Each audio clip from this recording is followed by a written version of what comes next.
On this episode of The Audience Won't Like It. But I miss the days when groups of high school boys used to hang out on the street to cop feels instead of inside playing video games. That's really applying yourself. Every single scene in this movie is premium entertainment value for an adolescent boy. Maybe as someone who was never an adolescent boy, that's why for me. I just remember watching. It was funny, but was it trying to be funny? I don't know. It was a zombie movie, but was it trying to be a zombie? Kind of everything. So they're almost like hip hop Beatles, and the way that they constantly evolved and it always worked. The key, two keys that are going to sound so stupid. If you want to do a song well, learn the song really well. Know the song. A. And 2, practice the song a lot. Hey, I think you could be a teacher. Sing to me while I take notes. Oh, okay. Hey, how'd you know I was going to sing to you? I just had a feeling. Oh, here we go. Two married friends in a basement room. Oh, well, yeah. Yeah, I just wondered when you were ever going to be able to sing it without hesitation. With 2 microphones. They got in a car crash. She died in his arms. Oh, wow. It's been a minute since it's been 2 weeks. We have. It's been 2 weeks. This is good, though. This is our theme song. He kissed her lips. Because she was still... warm. The audience. They'll like this least of all. It's okay, though. I liked it. Isn't that all that matters? Yes. No, it's not. The audience... Oh, yeah. No, it doesn't matter if the audience likes it. I always forget the name of our show. It's good if they don't like it. How important it is to us for us to devote ourselves to the continuity of that claim that is the title. You ready? I think so. Okay. Hey guys, this is a show called The Audience Won't Like It. It's a podcast. It's also a video podcast. A video cast? Hey, what does pod refer to? Oh. Like you're inside of a green bean? I don't know. Joe Rogan invented it, I'm pretty sure. He did? No. Shut up. What does pod stand for? Why don't you introduce this? Okay, well, welcome to our show, you guys. My name is Leslie Shoecraft. Make sure you tell them we're standing in line. And I'm the wife of Rob Shoecraft. And this is a line simulation podcast, waiting in line simulation. So if you like waiting in line, if you don't like waiting in line, you might also be in the right place. But, it's just like as if we were waiting in line. You can see here that we're waiting in line. We have some turnstiles, stanchion type material here. I've learned a lot of great words, of great terminology. For those metal bars that keep you in line. I had known turnstiles. I just hadn't really used it very often. Yeah. Stanchions. Oof, that's actually the velvet rope, right? Yeah, but I think you could probably have, I guess I don't know. We do have a little bit of red on here. Oh, there you go. See, it's just a stanchion. That was a strategy. And so basically what we're doing is waiting in line for a concert, and I'll finish and then you can talk. Oh, okay. And we're waiting in line for a concert every time you tune in. You never know who we're going to be going to see. This night, we're going to be going to see OutKast. But the super secret twist is that it's not going to be Andre 3000 and a big boy. Look at you. It's going to be Rob Leslie boys. That's us, guys. The boy crafts. And while we're waiting for the concert, you just never know what kind of things you might talk about with your waiting in line partner or the stranger next to you. So that's the premise. And now you know what a podcast is for here. And also what does the word pod stand for? iPod. It's an iPod broadcast. Apple. They just are everywhere. Aren't they special? Freaking hate Apple. I know you do. They make a good product, and they know how to. They got a tight business model. They just irritate me. They're a little proprietary. So does my family. What? And friends. I don't go around tooting Apple's horn. I just use their products. Sometimes I just get a little bit of a guilt trip. Not too much from our family. Oh, well, yeah, because your messaging ruins our messages. Ruin people's conversations, you do. Right. Well, I can. It smells like someone was outside playing with the skunk. There are dozens of us. Dozens.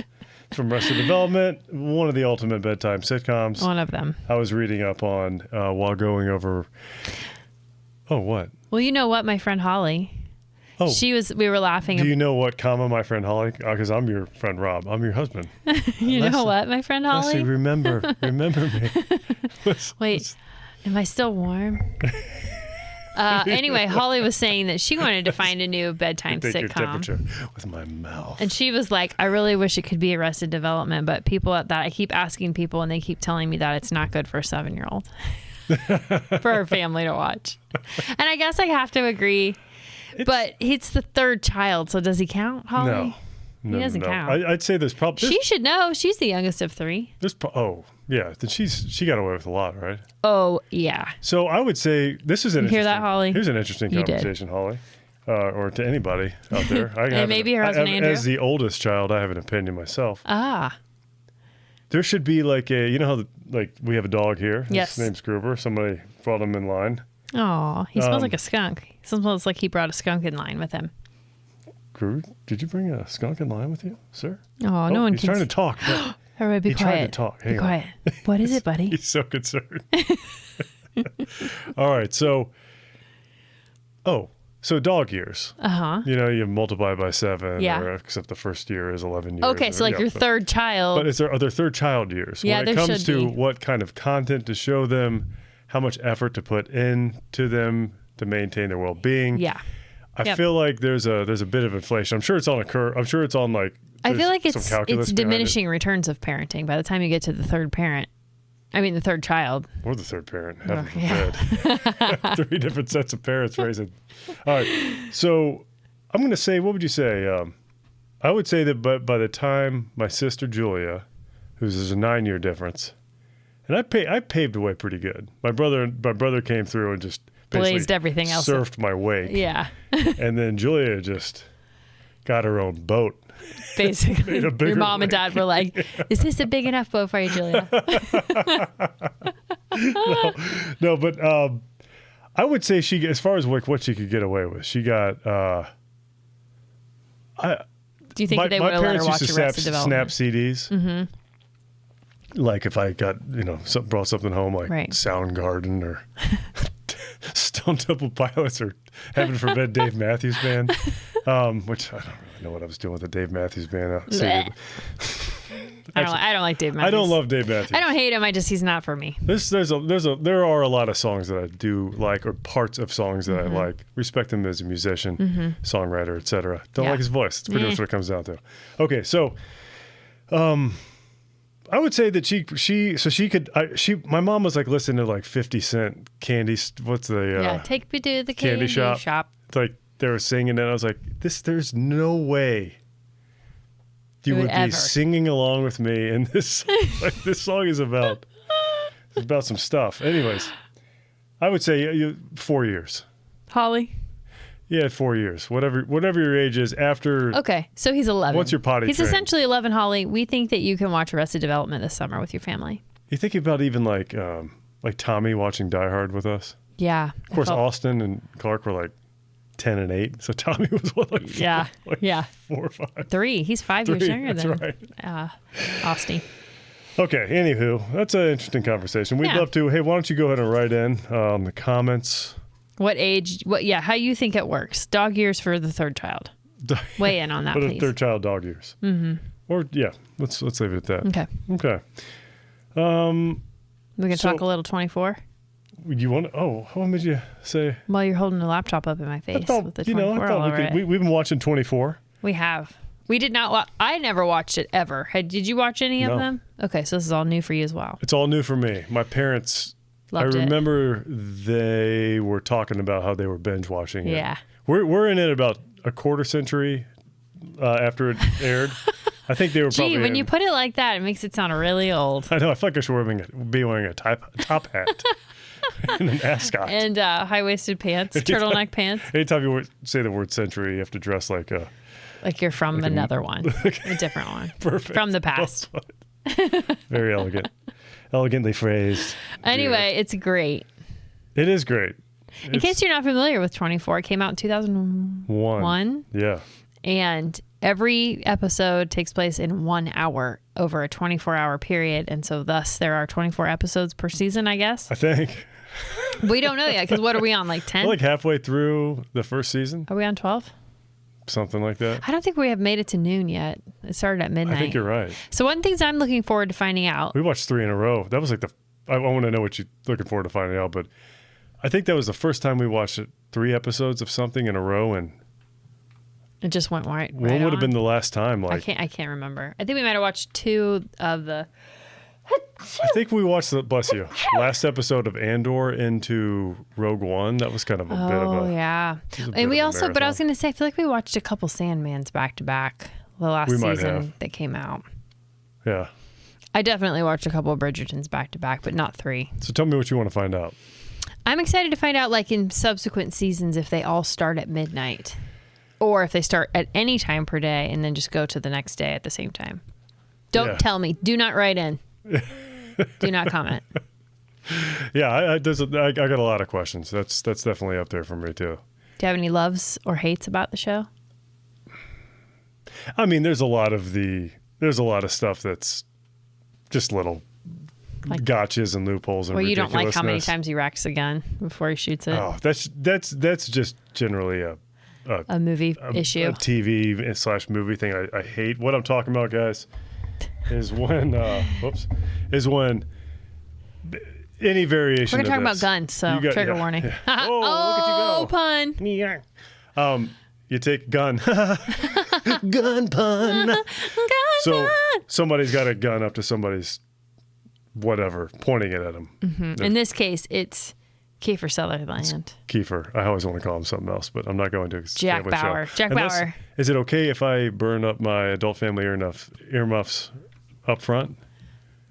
I don't want them in the show, okay. So you can burn them after we're done recording. Okay. Sometimes I like to say his name with a Q. I understand. I knew exactly what you were going to say. I was just ignoring it. Okay.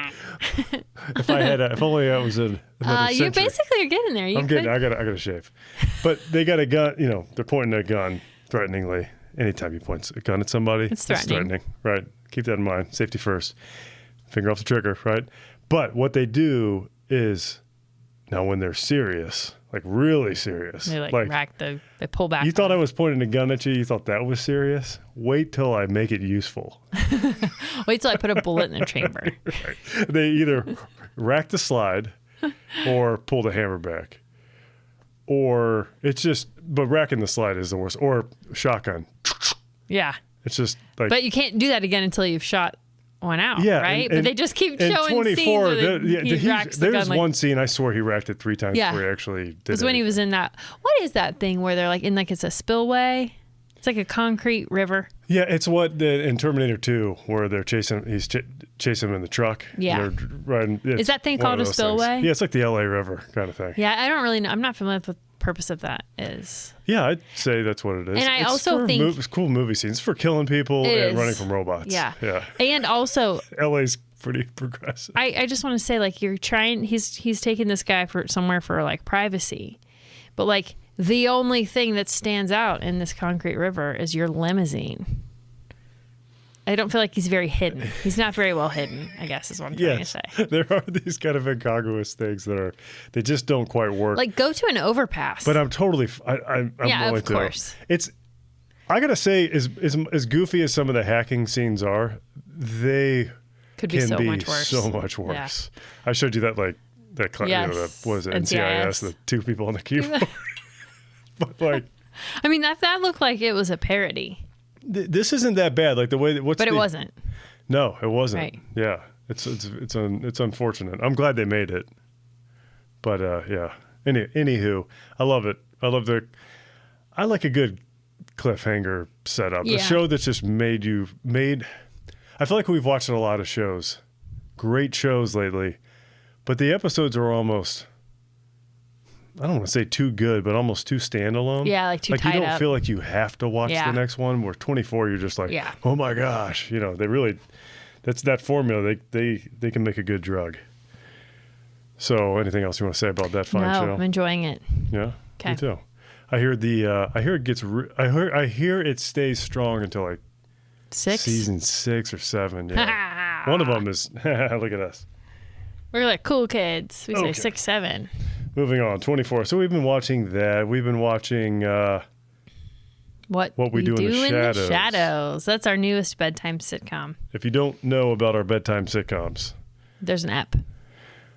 Before we talk about What We Do in the Shadows, can I just talk about my sweet Jeffries data sheet? Yeah, so this is a great plug for the Jeffries data sheet. Okay. I'm already rebuilding version 2. Wow, rebuilding it. Well, building it. Right now, so it's a Google sheet. Can you explain Jeffries data sheet?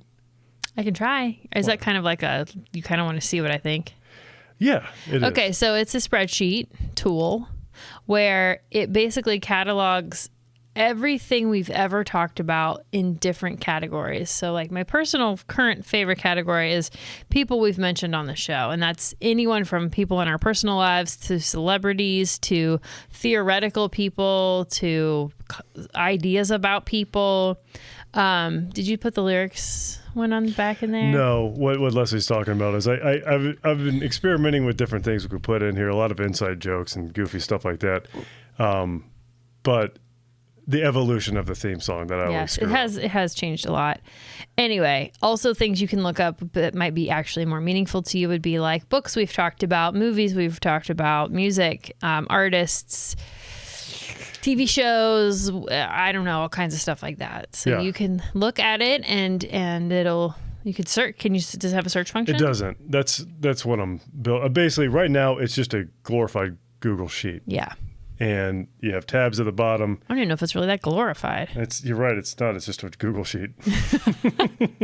But yeah, you could go through. I mean, there's thousands and thousands of entries. I separated them in discussions, references, and name checks. So discussion would be like our conversation about Jeffries' data sheet would be a discussion. Gotcha. Kind of a self-contained thing. There probably aren't very many discussions on there. I feel like we don't discuss. No, it usually winds up being anytime we talk about something for at least 45 seconds and it's complete thought. Although I built the whole thing with an AI complete tool. Thoughts? No, I don't. No, I never have actually. Actually, Renee was laughing. My friend Renee, she'll be featured in the Jeffries data sheet. She was laughing because when she was listening, we did one recently where we were giving out movie superlatives, and she was like, well, if Rob can't stop talking, then why would you should just do less movies. But then she's like, and I realized it wouldn't really matter how many movies you were doing because Rob just really, really has a lot to say. Yes. And I was like, that's accurate. Leslie, so we look up Renee here on the Our People tab. Leslie mentions her friend Renee, who told her about the Instagram account Preachers and Sneakers. Oh, yeah, I forgot about that. Leslie credits her friend Renee and Julie for sharing her love for Michael Jackson's music in high school. Aww. Leslie described, and there's a link to each one of these. Yeah, so you could find a timestamp in the episode, and it'll take you exactly right to that part of the video. It has all of our covers on it, all of our episodes. We do that as well. Check it out. I'll put a link in the description. I'm going to make this... I know no one cares except for me. Maybe Jeffrey. This is named after Jeffrey. It's his namesake. Except we changed it to Jeffries, like it's the last name Jeffries, because it sounds it's the Jeffries sounds data like really sheet. official. Yeah. And of course, third reason, it's for Jeffries everywhere. That's right. It is for Jeffries everywhere. Unless you're a bad Jeffrey, and then you can find another data sheet. And this one's not for you. Well, so what I want to do is turn it into a proper, we'll just call it an app. And then make it so that anybody with crazy, abstract, long-form content like ours who wants to get people... Have their own Jeffries data sheet. Because if we just send it to somebody right now, yeah, exactly. It's going to be a Jeffries data sheet in like GitHub. So you can go on, feed your stuff, feed your SRT files, your, what do you call them? I don't know. Subtitles, like your transcript. Captions? Your transcript. Feed your transcript. It'll build a transcript for you. If you don't have one, feed the transcript to this thing. It figures out how to categorize your show, and then it will break it down into essentially like data sheets, databases. And that's what I'd ultimately like for it to be. And then have like a front end that you can search for, and it's really snappy, and the video just pops up. It's not a freaking spreadsheet, But I had to get something out. Yeah, well, it's out. It's out. Okay, check it out. Cool. For your health. Yeah, for your health. For your Jeffrey. And what were we talking about before you said, oh, wait, let's talk about the Jeffries data sheet? We were talking about what we do in the shadows. What we do in the shadows. The show. Yes. We did watch the movie, which is what this is based upon, correct? Yes. Now, is the movie made by the same... I know it's made by Jermaine... Flight of the Conchords guy. Clement? Yeah. Yes. But was the movie also made by Jermaine? That's a good question. I don't know. Keep talking about the show. Okay, well, anyway, it's a documentary about... I guess it's a mockumentary. Yeah, it's like This is Spinal Tap or... Yes. So they... it's about really 4 vampires, and it just basically follows them around in their daily lives. You might know Christopher Guest from his work on Almost Heroes. Oh, I know Christopher Guest from his work on other things. That's probably his worst thing. Oh. Anyways, continue. Vampires. I don't know have I ever seen Almost Heroes? Is that the one with Arnold Schwarzenegger and the toys?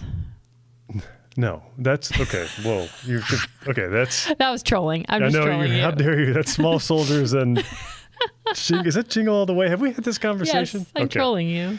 All right. I bet that's going to show up on the Jeffries data sheet now. Yes, twice. Okay, but anyway, and it's of course ridiculous and hilarious. It's got what's that guy's name? Matt Berry. What's his name? Robert? Was he Robert California? He was not Robert California. No, that was... They remind me of each other. I can't... But Matt Berry was on the IT Crowd, right? Yes, he was. Yeah. Also, that's a great show. I wish it had more episodes. Me too. And it has... Actually, he's the only person I know. But it's made by the guy, one of the Flight of the Conchords people. So if you're a Flight of the Conchords fan, you probably would like this show. Yeah, he was a director on it. Mm-hmm. Jermaine Clement. Taika Waititi, yes. I believe. I don't know if I'm saying the name right. I thought I wasn't aware that was a name. Oh, it's a name, baby. You know what else is a name? What? Norma Tanega.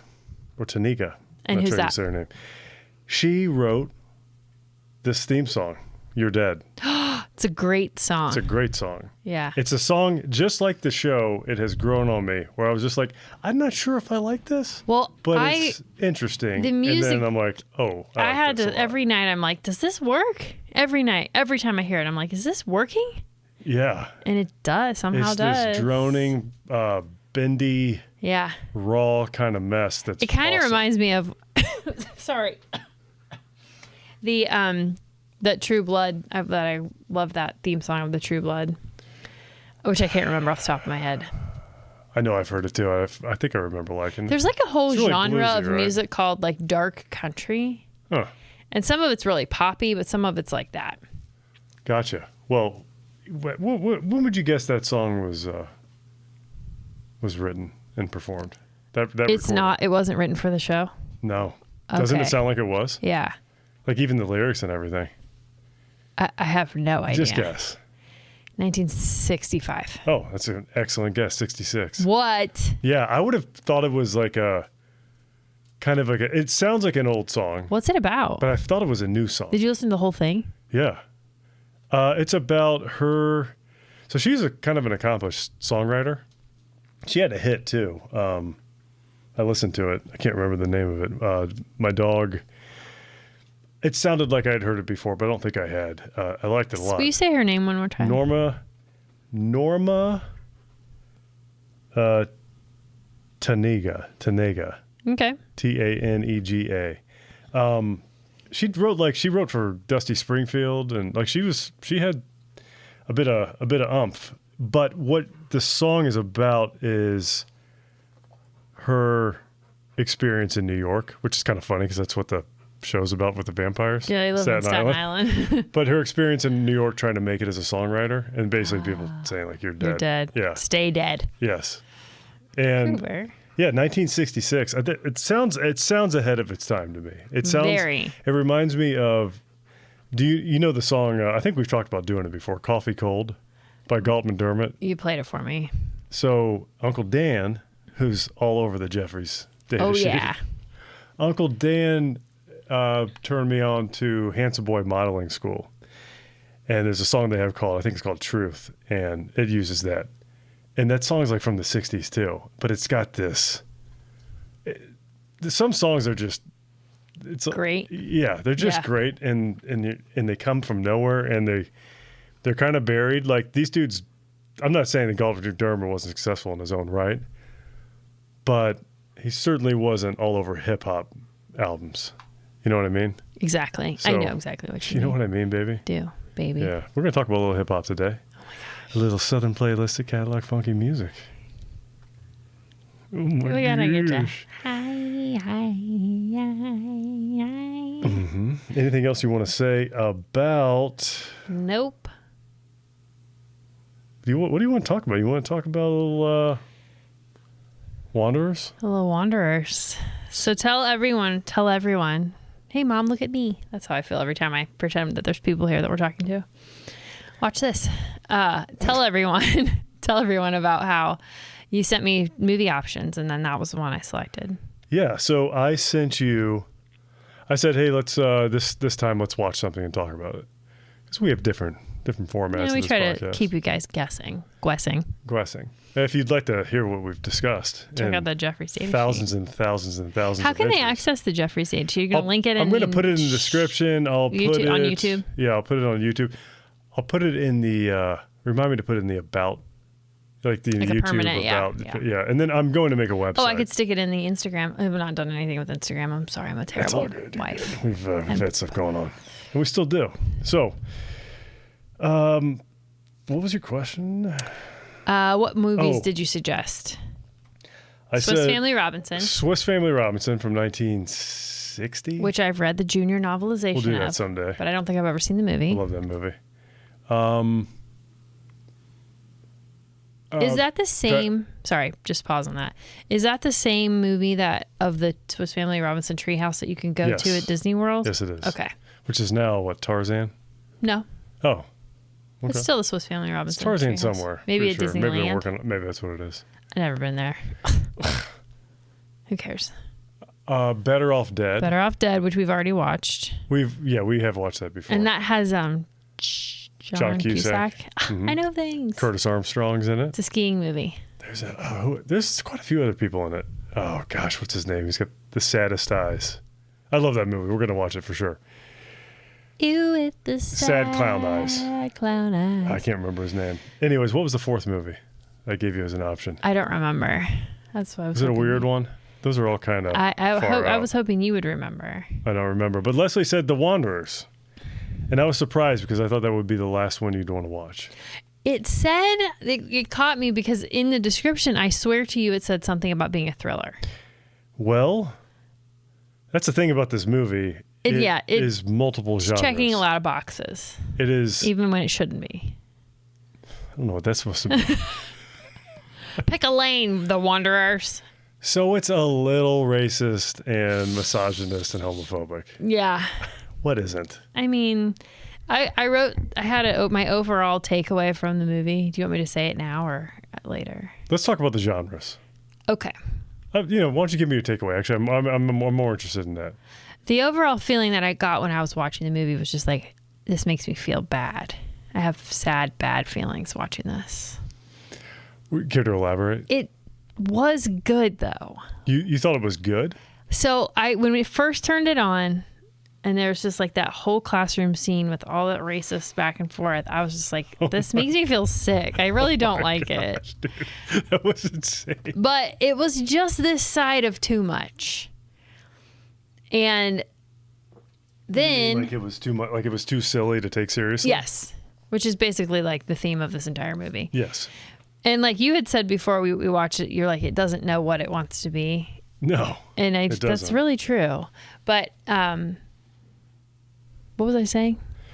Why did I feel that way? Yeah, it made you feel bad. You're watching and then there was just the race like war in the classroom. I just was like, all these. Talk about that scene. No one's taking care of these kids. Like everyone has terrible parents. Even the rich kids' parents are just out doing their own things, and these kids are getting into trouble. The rich kids' parents are also either pimps or mafiosos. Yes, bullying mafiosos. Bullying mafiosos in Hawaiian shirts. Lots to unpack. We'll get into all of it. But it's just like overall, I just felt like sad for the kids because they're just having this like we're pretending to be adults and just getting into trouble, and then like the Ducky Boys that was like some like foray into zombie movie for a second. Yes. No real explanation. No. Or resolution. No. Well, it's a 70s movie. Yeah, I didn't really. 70s movies, I'm telling you, I'm not an aficionado, but I have seen a lot of them. Didn't I tell you? Did we say this real? You said it. You're like, well, it's a 70s movie. And I was like, what does that mean? You're like, they don't end. Yeah, they just kind of finish. They just like pan out. Yeah. They do. They literally pan out. Every single one of them. Okay, what I just watched Cooley High. I don't remember when that was made, but it's the same kind of yeah, I think you said that then coming of age movie that's but then just like doesn't really this go is anywhere. kind of messed up. Yeah. It doesn't really go anywhere. I mean, it does, but it doesn't, you know? Yeah. It's just like this huge set piece carousel. And it's just adventure after. That movie also doesn't quite know what it wants to be. Like, I think I remember you saying that. Every 70s movie has somebody who dies. I mean, I guess you could say the same about Disney movies. The other thing I was wondering about the timeline, which I'll give you my famous plot synopsis here in a second, but the timeline of this movie, were things taking place over, because it was like, we're going to meet them on Saturday, but then like half the movie happened. You mean like not 1963? Like No. I mean like Monday, Tuesday, Wednesday, Thursday. Like how much time was passing between each scene? They did not explain any of it to you. Then all of a sudden they're playing their football game, which I actually thought all along was going to be just a rumble, like a fight. I didn't really know they were. They sort of settled that in the bowling alley because the dads of the two, when they made. I mean, there's a lot of racially insensitive things being said in this movie, but you know, it was kind of a they're not all bad comment, and then he goes up and shakes hands with them and shows that they're all like. I mean, honest to God, the white people are the worst people in the. Yeah, I mean, white people almost always are. I think I could say that. Like they were like the trashiest, the evilest. They were the baddest. Well, the Ducky Boys are all white too. They were all white. Goodness gracious. So but anyway, what I was saying was they worked it out. Like when they're saying, you know, you're having some problems with we'll just say the Dell Bombers. Yeah. We'll go by their gang name and not their skin color. Well, you know, they're not they're not all bad type comment. Yeah, and then he goes up and shakes. They all shake hands. They all know the dads. And I think that's when they organized the football game. But they don't say it's. They don't really say. Game. I got a feeling that a ton of this movie got cut, left on the cutting room floor. In fact, there's supposed to be 6 more minutes of just solid football field fighting with the Ducky Boys. With the Ducky Boys that they cut out. All right. Well, should I start scene the plot synopsis? Yeah. Well, real quick though, what would you say the genres are? Well, you said horror. I didn't say that's what caught my eye. Oh, maybe I was thinking horror. It wasn't. No, but I mean, I would say if I had to pick one, I would just say drama. I'd say like coming of age. Yeah, for sure. But also comedy. I mean, it is. It was funny, but was it trying to be funny? I don't know. It was a zombie movie, but was it trying to be a zombie movie? Kind of everything. So like this was made from. Let me look it up. I got who made it. Okay. It was a book. Oh wow. Oh yeah, I did see that at the beginning. It was a book by Uncle Baby. I don't know. It's a book by. Oh, I thought I wrote it down. Anyways, Philip Kaufman did it. Richard Price. Thank you. I said Richard. Did you really? Yes. Richard. I did not even know. Richard, what are you watching? Adult Family Earmuffs. Is that from Black Sheep? Getting warmer. Scorching. That other one? With Chris Farley and David Are you the Spade? only person in the world? Fat man in a little coat. Who guesses Black Sheep before Tommy Boy? Tommy Boy is what I meant. I just couldn't think of it. So it was a novel by Richard Price in 1974. I looked up some other books. I'd recognize other books that he wrote. I wish I could pull them off the top of my head, but you would recognize him too. Oh, another reason I didn't really like it that much is there was no protagonist. It's hard for me to watch a movie where everybody's just gray. What about Game of Thrones? Yeah, I mean, Jon Snow was pretty protagony. He had his moments, but he was pretty protagony. Yeah, he's pretty protagony. Yeah. I guess you're right. I mean, he was about the only one with any sort of... And Sam right? Was his name Sam? Samwell Tarly? Yeah. Is that his name? Sorry, I was trying to think of Sam. From Frodo? Yeah. What was his name? Sam from Frodo. It's been a couple weeks, guys. So, but this was a book, and it was written on this guy's, Richard Price's kind of upbringing in this area. What color of skin was Richard Price? I think he was an Italian gentleman. Oh. The Wanderers. Olive? Yeah. Yeah. So he wrote this book about real gangs, like kind of in his neighborhood. So like the Baldies, they were real. The Ducky Boys were real. You know Ace Frehley from KISS? Okay. He was a Ducky Boy. In real life? Yeah. Whoa. Yeah. What? Yeah. He's one of the guys who chased Turkey up the ladder. Did music save him from his gang life? I think it did. Music guys. I think Ace Frehley Get is your the kid in one the who band. said that he's quitting. He's not going to practice guitar anymore because he knows everything he ever wants to know. No, he did not say that. I think that was Ace Well, Frehley. he ever wants to know? Something like that. That's different. It was a little different. I don't. Whatever it was like. I've certainly felt it that was way just about It things. was like just a dash of arrogance and just a dash of relatable burnout. Yeah. Yeah. But so he was a Ducky Boy. I guess it's that Ducky Boy attitude. And then You the know. Wanderers was the other gang. The Wanderers, though, was not a real gang. It was like a culmination of 3 gangs in the area, all Italian derogatory terms that I don't know what I can say and what I won't. We're so not I'm just not going to say anything at all. You can't Yeah. say any of them. So, and then the Dell Bombers, I think, were a real gang. Okay. But there were some anachronisms, like the Baldies weren't a gang during this time. And what's an anachronism? Like something that doesn't actually belong in that timeline. Like, Is that why it's anachronism? like just look Like up Chronos look up all the is time? Look up, yeah, I think Yeah, so. yeah. Look And up all Anna the is issues like with like no. Braveheart. Like, well, Right. they didn't invent that till 14. Right. Whatever. So, it's there was something else I was going to say about it. I don't remember. It'll probably come up later if it's important. Okay. Oh, I know. What? Let's tell the plot. Oh, yeah. All right. Let's So do it. this movie What's this about? talks about it focuses on a few core members of a group called the Wanderers, and they're like, these boys are all in high school. I have to assume they're seniors, juniors and seniors. They seem like older upperclassmen. Old enough to smoke and drink in class. And do all, yeah. And also, were there no girls in their high school? Well, Because there was no girls in that racist classroom. no, there definitely were not. So They would not do. I don't think they would do well in that class. No. I don't think that would be very, very fair to put a girl in that class. Or maybe in that high school. Anyway. Were there girls in the high school? When The they're walking down the hallway and they're showing all the gangs, which is, by the way, I wrote down this is the high school that Napoleon Dynamite was talking about. It was in a boatload of gangs. He's for me to listed. join. Yeah. Right? Yes. This is it. So anyway, it follows them, and it looks like they're maybe getting close to graduation because Turkey wants to join a different gang because he can't be in a Wanderers gang forever. The Fordham Baldies. Yeah, so he wants to become a Baldy, shaves his head. So then you meet the Baldies and Opens with a pretty adult scene. does. Open like right off the bat. Yeah, because I was like, do you want to invite Clark to watch this with us? And you hesitated before you said no. And I can't believe that.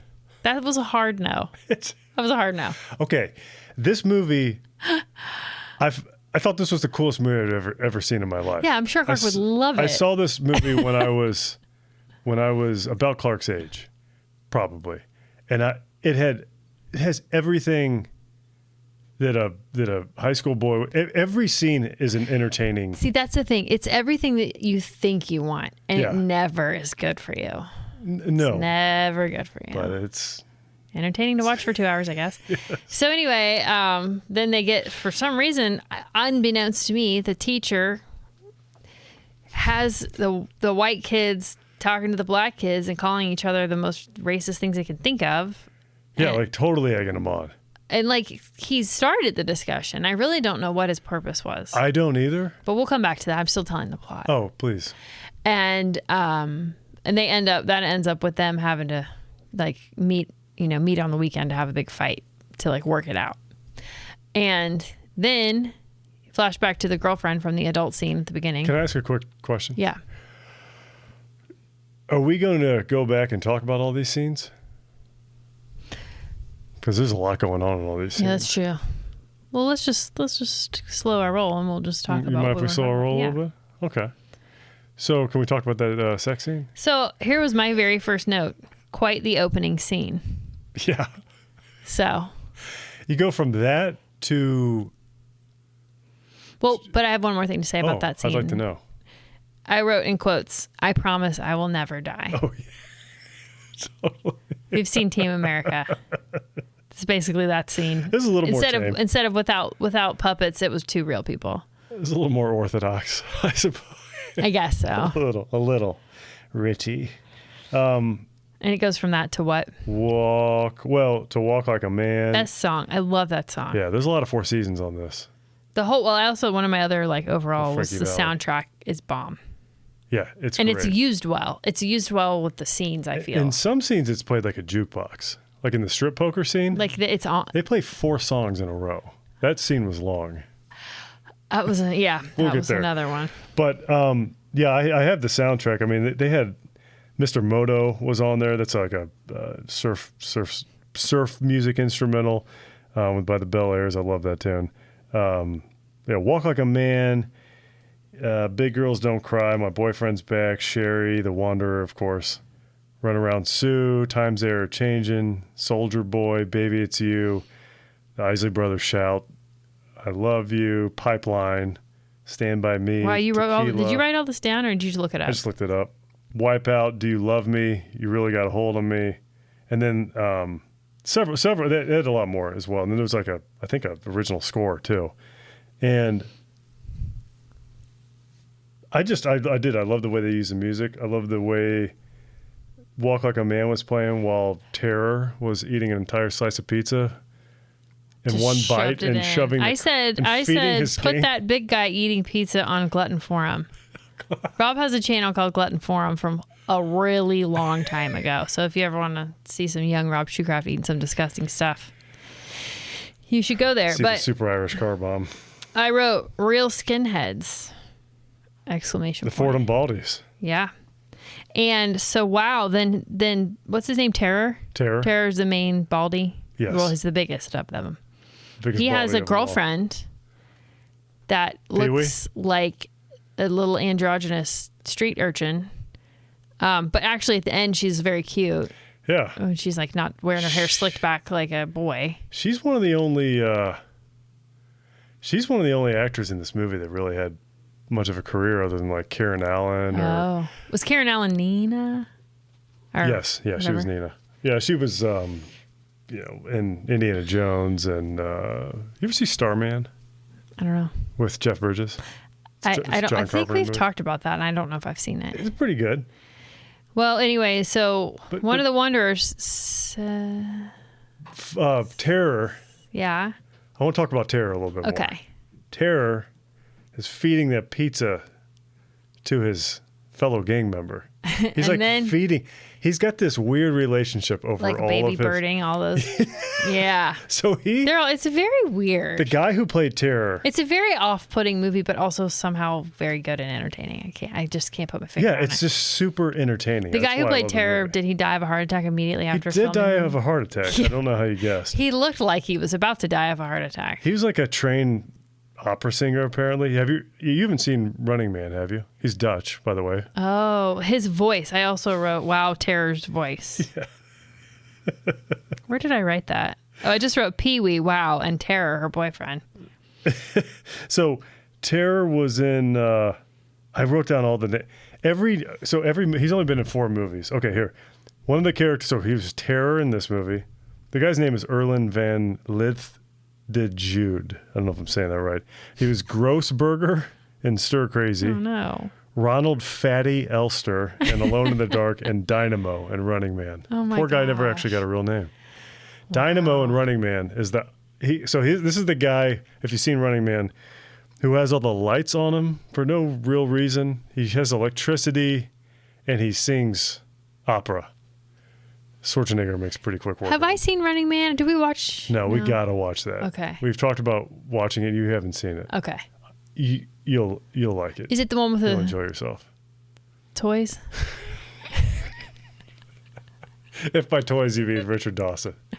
It is the one with the toys. All right. And yeah, when he opens up his mouth to talk, it's not the voice you expect. No. Then I wrote, okay, so then he says something. So then the high school kid says something. Or sorry, one of the Wanderers. Is his name Joey? Joey, yeah. He says something nasty about the way the Baldies it's a look. Phallic commentary. With ears. Mm-hmm. And so then they start chasing him. Mm-hmm. And I wrote down, everyone's butts look great in those jeans. The jeans that they were wearing in that era were very flattering on all the butts of the boys. Like Terror? No, there's the Wanderers. I didn't really see any of the butts of the other guys. The butts of the Dell Bombers were also great. I did not notice the butts, but, I guess that's the difference between you and me. I said it. Is that one what of them. is? It's one of them. All right. And then, he's going to beat Joey up, but then this big guy steps in. He says, leave the kid alone. Leave the kid alone. And that's basically what I think you looked like. That's exactly what, like, your build and just like. Oh, you think I look like your build. So I will forever. At that age. At that age? Oh, no, at that age I was like 5'11". Well, but I mean in college. It was like you were big and muscular, but you still almost didn't look like you were done. Like growing. I gotcha. Now you look like a regular settled in man. What was his name? Perry. Perry, yeah. Perry. That was Tony Ganios. So, did you ever see, he was 6'4", Greek, Italian. You are 6'4", so see how I was right about that? Look at that. Have you ever seen Porky's? I've seen scenes from it. It's been on in our life together. It's not a movie I ever want to watch, though, I can tell you that. That's another movie that I fell in love with immediately as a teenage boy. I don't like it. So anyways, he plays Meat. It's not his real name in the movie, but he gets that name from... It's another phallic reference. Uh-huh. And we should put a warner up the top if you're going to listen to this episode with your children. Well, honey, that's what adult family earmuffs are for. The whole episode? Phallic is basically like we might as well be doctors right now. Yeah, that's true. That's true. Or Greek literature experts. That's true. I'm sorry. Yeah. I apologize. That was rude. Sorry. Enjoy your classic If you're education. a doctor or a Greek literature expert, it's a way to help you. Leslie apologizes. Yeah, sorry. It's a way to help you. But yeah, so he comes in, saves the day, and then Joey wisely befriends him and gets him to join the Wanderers. That was a good move. That was. Joey reminds me of some people I feel like I've known in my life. Yes, me too. Like he even looks like somebody I know. He kind of reminded me of some of your friends from high school. Yeah, I get that. I don't know who. They're just kind of like this small, smart guys who can't keep their mouth shut, but they're still smart enough, like street smart enough to like truly stay out of trouble. Mm-hmm. Probably because it was a horrible home life. Why can't anyone have nice parents? Joey's dad, Emilio. Oh my gosh, that dude is out of control. I feel like that's who he was just playing himself. I feel like they were like, here, just read these lines. William Andrews, I think was the guy's name. I was trying to find more information on him. I mean, he's been in some stuff, but not a whole lot. What were his stats? Did you look those up? Gosh, I think he was like 6'4", 6'6", somewhere around there. He was 6'4", I think. He was jacked. Huge. That dude was built. And he was probably like 30 in that movie. Yeah. It's what we've come to discover is that people we think look like they're 50 are younger than us now. During that fight, I don't suppose you've seen Happy Gilmore enough to know who Mr. Larson is, do you? The giant who he played Jaws in the James Bond movie. No, just keep talking. Okay. The guy who Happy Gilmore shoots with a nail gun. Okay. Yes. Well, at the end, he's like... Does he have kind of like a big face? Yes. Yeah. At the end, he's chasing Shooter. He's leading the charge, and he's like, it's this close-up of his face. That's the exact same face. Of that guy. That Emilio made. Do you think they were like... Right before he punched Joey in the gut, inexplicably. His own kid. Do you know why he did that? I just assumed he didn't know who he was. Yeah, that or he's just bloodlusted and didn't care. Well, it was like, there's this character called Logan Nine Fingers in the Joe Abercrombie books I like, who is this great guy. Well, Emilio's not a great guy, but he'll turn into... It's like a Jekyll and Hyde kind of thing. Mm-hmm, like a Juggernaut type. Top notch. Kill everything. Nice. Doesn't matter. It kills everyone. Anyways, Another time. Another time. He could Maybe I'll decimate the finally Duckies by himself. rip off the Band-Aid and read one. I would actually love to see somebody do Logan Nine Fingers versus the Ducky Boys. Yeah. Maybe you can Emilio, have do you know who Mike Hagar is? Oh my gosh, are we ever going to get through the Wanderers, Rob? I want to talk about Emilio. Just so you know, we've been talking for 50 minutes. Have we? Yes. About the Wanderers? No, period. Okay. About period? About 50 minutes of period. Don't bring that up again. I'm getting questions out the wazoo about that. Yeah. I mean, no pun intended. Wazoo, all right. No pun intended. All right. So Perry steps in, Joey befriends him. The next scene, I think, is in the classroom. It might be. And they're in their high school classroom, which I also wrote, only adults go to this high school because none of these people look like children. No, it's serious, like 90210. Yeah, they're all like 30. And then I said the race classroom discussion. Wowza. So yeah, the teacher How many kids are in that class? Like 90? 34, I counted. Okay. Because he wrote down how many were of each. He did the math for us. 34 students, boys only, where are the girls? That's what I wrote. That quote where he's like, do you know who wrote this? And they're all like, you did.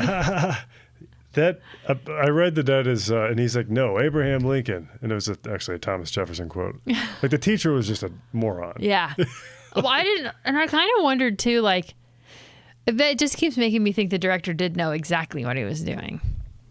So the author of the book said about the director, or said about when he saw the film, he said it's nothing at all like the book.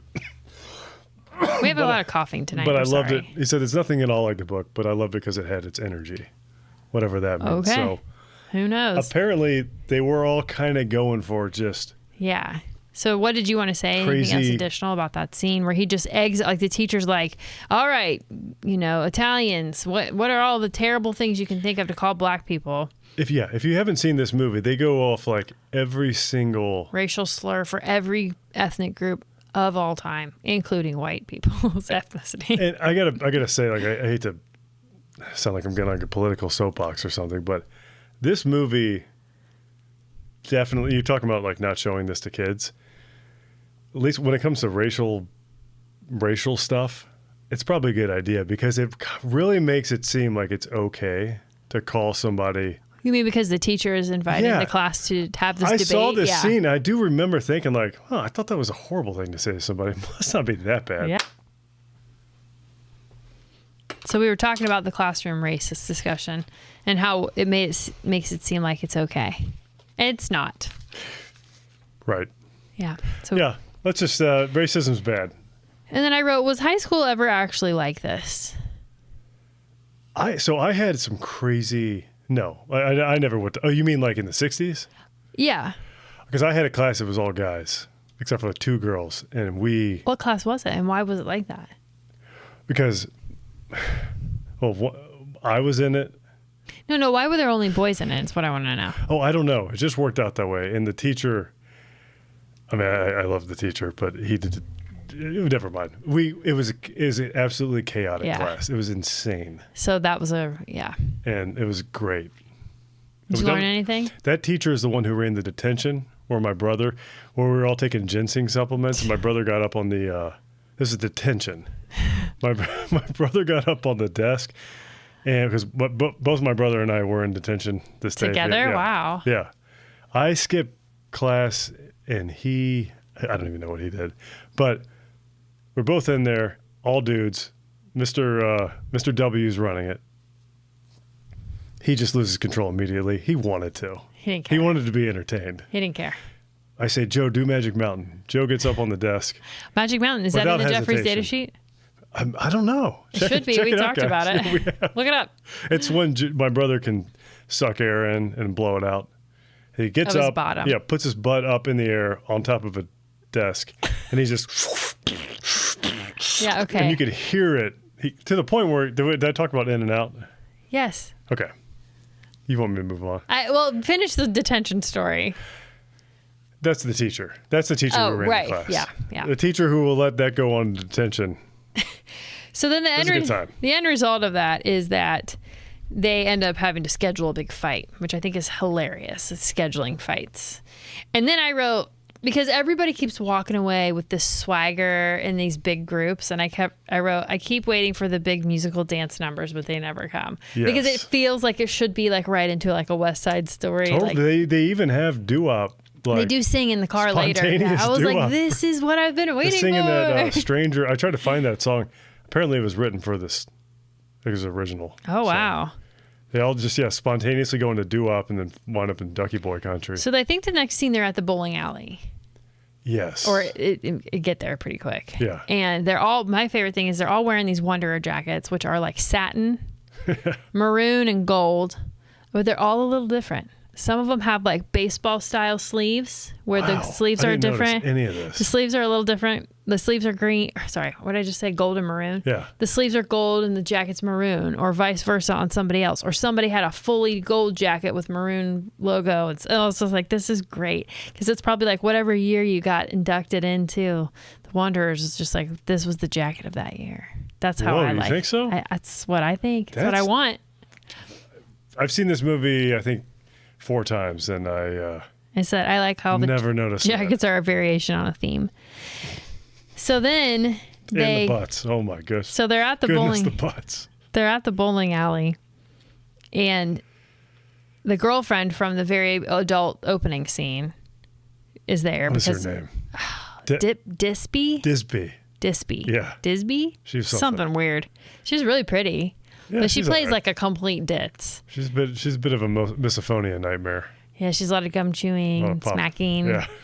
Anyway, so she comes to talk to her boyfriend Richie, one of the Wanderers. And by the way, he has absolutely gorgeous green eyes. I'm not sure I've seen someone with green eyes like that before. Yeah, he would. David Lopan would be all over him. Sorry, I just blew in the microphone. What I really want is a Wanderer with green eyes. Indeed. It's an Italian boy with green eyes and kind of messed up teeth. Indeed. That was before dental care. I don't know how much before it was. It wasn't that before. What year was it filmed? I feel like he might have had a more successful career if he had braces. Got his teeth fixed. Now, did you say something happened to him? Unfortunately, that's the way of the world. Not my call. No, what'd you say happened to him? What was the real name? He had some kind of accident.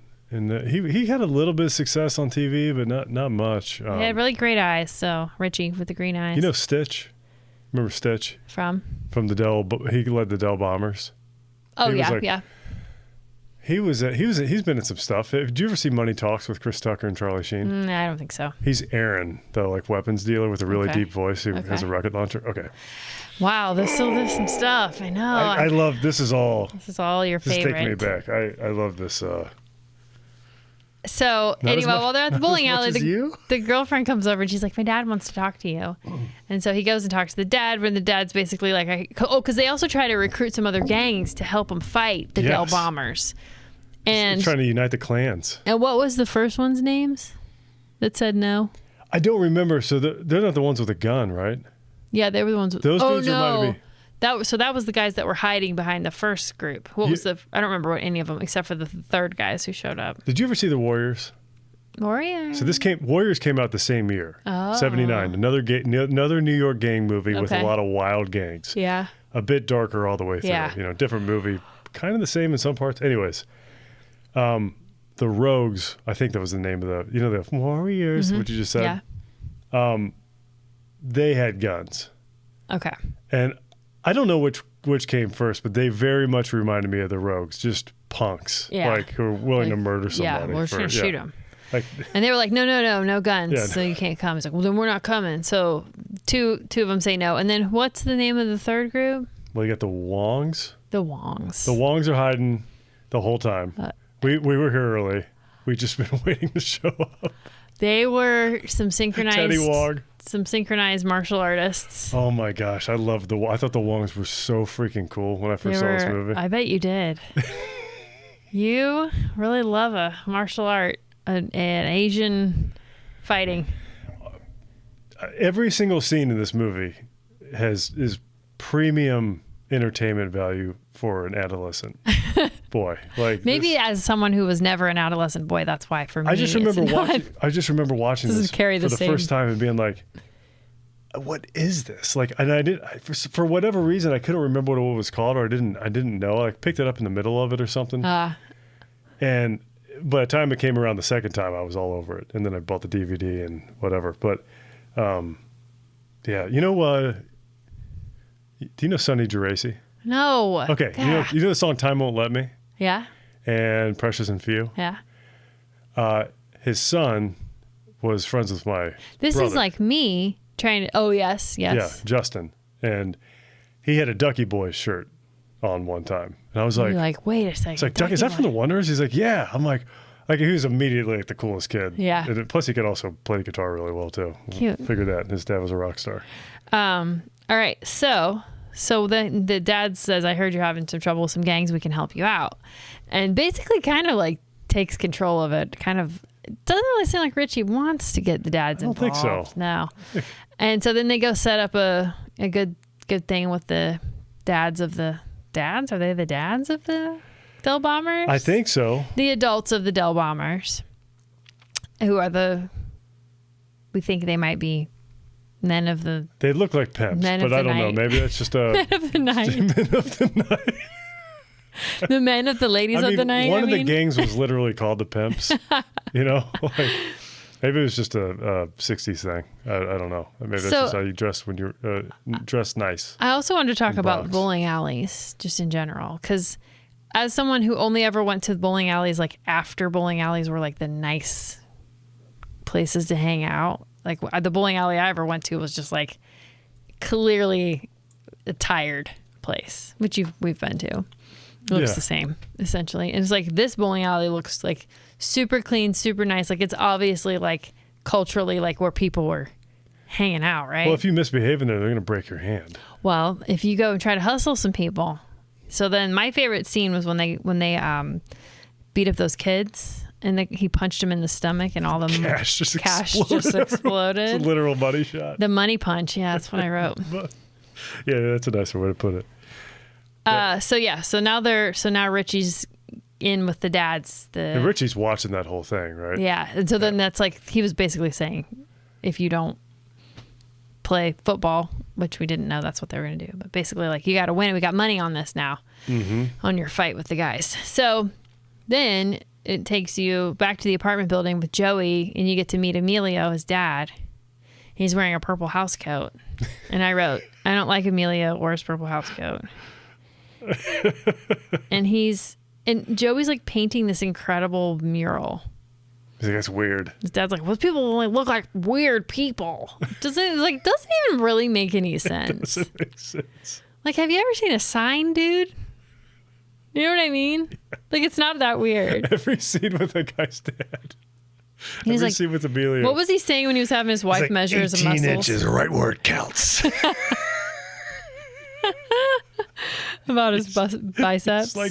He's like Schwarzenegger in Pumping Iron, just like talking about the pump. Yeah. So then they introduce the dad as a real jerk. Yeah. And also in the meantime, you find out that Perry's mom, he says she's got blood pressure problems, but really she's an alcoholic. Yeah. Okay.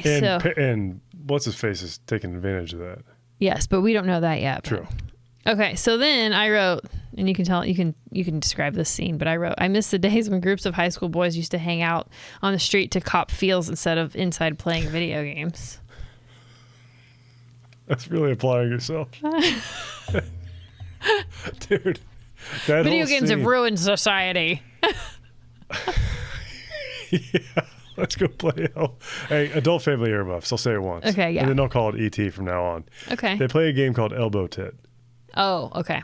I was like, how does adult family earmuffs translate to ET? But I'm with you now. So we'll just call it ET. Yeah. Take your adult family earmuffs off now. Off if you're adult family. If you're adult family, take them off. They're not for you. They're not for you.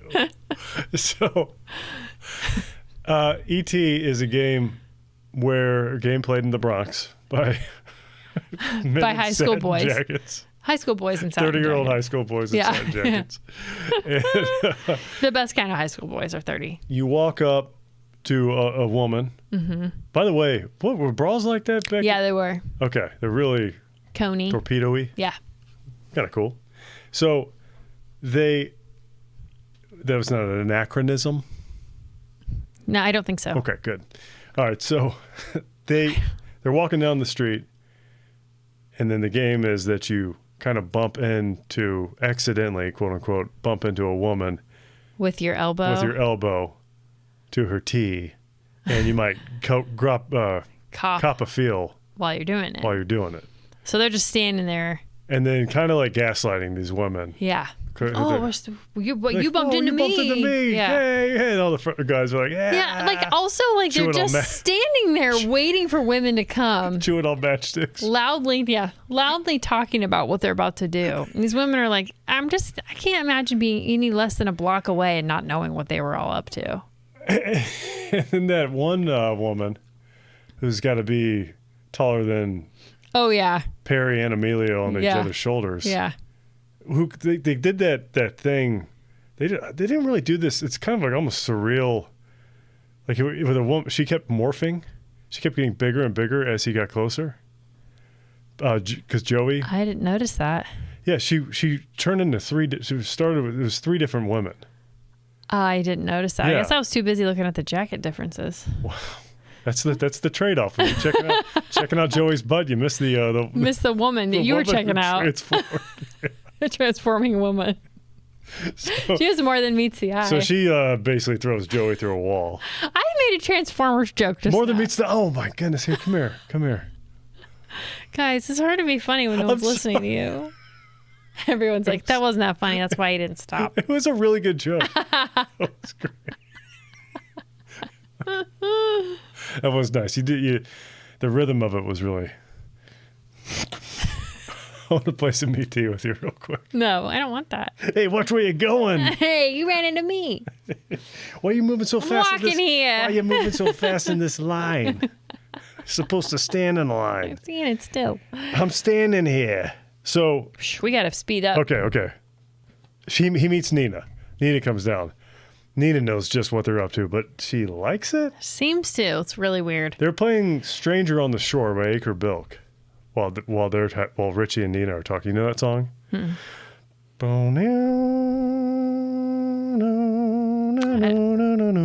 Okay, but I don't know. Okay, I'm speeding it up. It's really the strange juxtaposition there between like this really beautiful tune and a molesting. Yeah, and she like basically accuses him of molestation. But she's like, but later I'm going to call you and go to a party with you. It's cool with me though. And he also tries to act like he's setting her up with his friend Joey. But because he has a girlfriend already, Dipsy. Let's call her Dipsy. I like that. They both Dipsy. They both knew what they were up to. Yeah, they did. Yeah. So anyway, hop in the car. They go to break out and doo-wop. Oh, that's when they break out and doo-wop. Is that when they got lost? It got dark real fast. That's what I'm asking you about the timelines and stuff. All of a sudden it's night. I read something where there is I don't know about that specifically, but there is something where, like with the scene with the girl that morphs that you missed, they do this kind of like what Stand By Me did, or like what The Sandlot did, where they kind of make these situations where you're not exactly sure if it's real or not, if it's the way they remember it, or if it's the way that, you know what I mean? Sure, perception or reality. Like a really subtle version of Beau is Afraid. You haven't seen that, have you? I haven't. Okay, we'll move on. So they've wind up in Ducky Boy country. The Ducky Boys are weird. Freaky, they don't talk. They're all really They little. don't make any noise. They don't. Yeah. They hang out in a church. Yeah.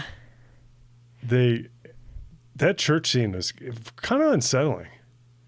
Like, it was really weird. And they like creepily smile. But anyway, Perry gets out of the car. Perry thinks he could take all of them. Yeah, and he tries, and they break his hand. Mm-hmm. And they just barely get out of there with their lives. Which is foreshadowing for poor old Turkey. Poor old Turkey.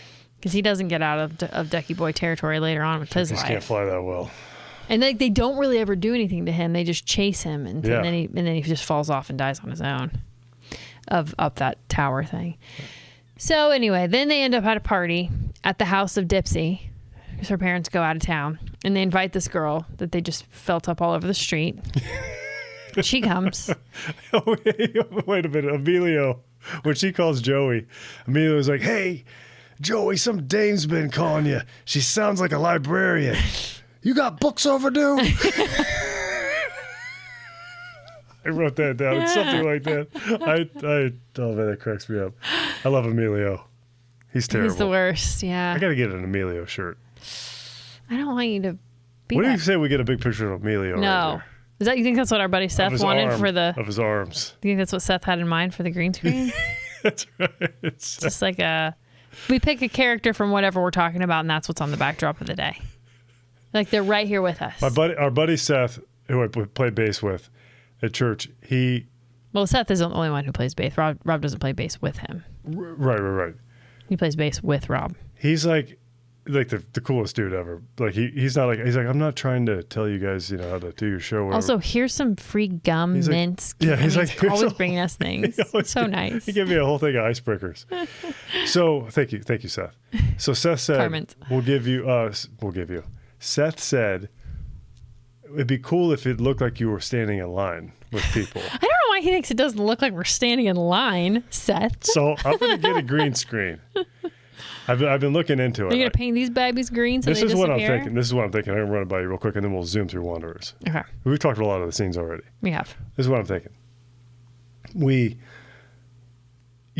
Like around the holidays when you're watching like if you're with your parents watching Dish Network and that they have the screensaver. Santa's Workshop comes and up. things randomly go across the screen. Yeah, I want to do that. Oh my god. Like I feel like we could My dad could help you plan that squeeze out a little bit of audience retention if somebody just wants to see just watch a mouse like peek its head Emilio out lift a weight. Emilio lift. Measures biceps. Right where it counts. Punch a high schooler. Or 20,000. Break a wooden plank like he's freaking Hacksaw Jim Duncan off of Dugan or whatever, off of a bench. Like a football field. And then just use Ducky Boys as weapons. He's like, this plank bores me. I'm gonna beat you up with your friend. You. Yeah, so like ultimately they get into some fights at the party, and finally let's just say they arrive at the. He's with that woman, the older woman, his friend. He's like hammered. He's drinking Tango, like just taken to the dome. She's like, and he pukes in the trophy. Yeah. She's like, how am I gonna get home? Yeah. Like if you didn't notice, this dude's been sloshed for like 6 hours. Okay, go move on. So then they end up at the football field. That's where they play strip poker, by the way. Oh yeah, that scene. I wrote. What did I write? We can't exactly just skip over that. I wrote, this poker scene is literally killing me. I also wrote the way they wear suits to parties. Like all the boys were wearing suits. And call out the dance moves. Yeah. That was kind of fun. I want that. You want to do that? You want to go to a party where they call out the moves? Yeah. I'm gonna know like 2. Well, yeah, but you could learn. But anyway, they have this incredibly long strip poker scene that just doesn't really ever go anywhere at all. And she's like, I never played this before. But she's like sitting there with no clothes on. And they're both just sitting there like ogling. Yes, it's so uncomfortable. I don't even really want to talk about it. Anyways, I did count. It went on for over 3 songs. This boom, they played like a jukebox. Boom, boom, boom. Wow.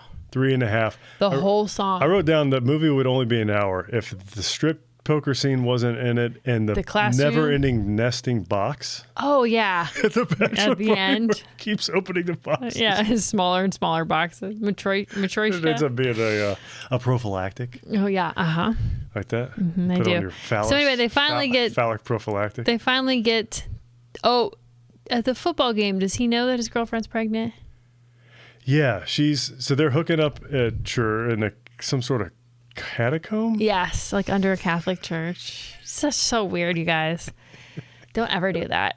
Oh, we breezed over where the Baldies all got recruited to the Marines. Oh yeah, they're all drunk and they went. And this guy was like, "Yeah, damn it, don't." And Pee Wee's like, "Don't." What you did? Yeah. Damn it, you know what you did. Yeah. I want to talk about this movie for 7 more hours. I know we can't.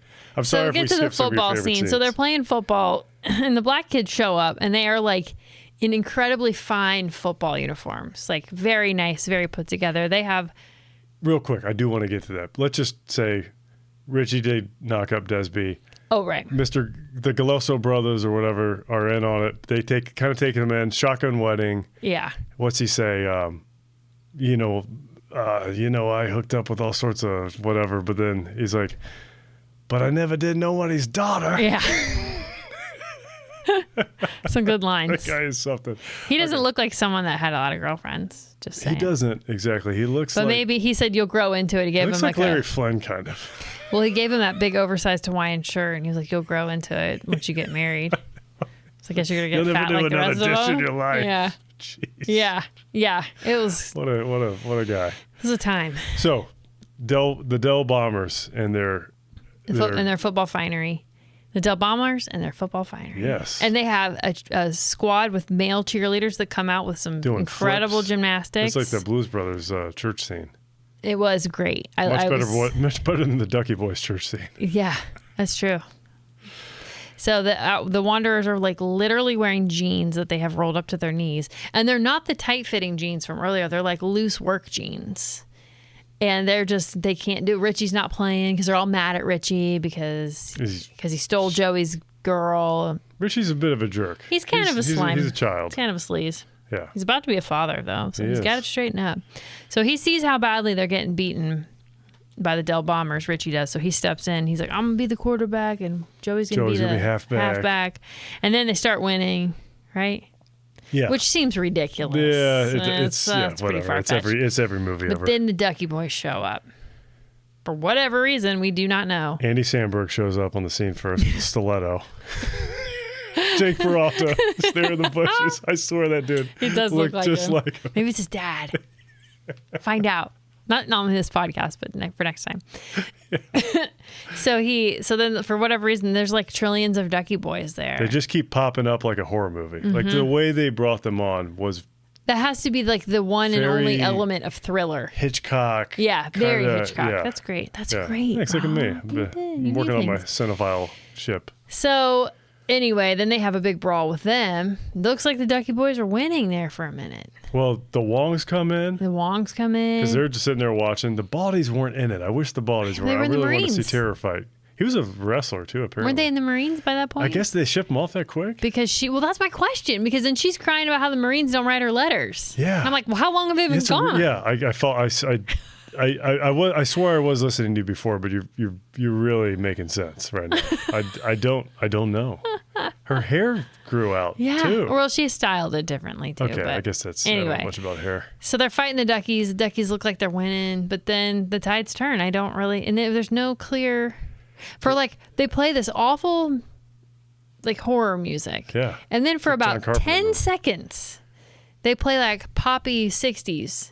Yeah. And then they go back to the horror music. It's very jarring, doesn't make any sense. They must have done the music with those 6 minutes. To say something something had to have happened where because the Ducky Boys they just almost get up like they're sort of winning. And then they just start leaving. And Emilio was there are pockets of the battle where the Wanderers side was definitely winning. Sure. Basically anywhere where Emilio Mike Hager was, but I'm with you. It was a cool fight. I enjoyed the heck out of it, but it wasn't that great. I felt like it was very fake. It was. When I say a cool fight, I mean like you haven't seen They Live, right? Oh my gosh. Everything is a reference to it. That's why we had to make the Jeffries data sheet, isn't it? Yes. There's some fights. I hate the Jeffries data sheet. There's some fights that, here's a good example. Deep Space Nine Triples fight. It's a terrible fight.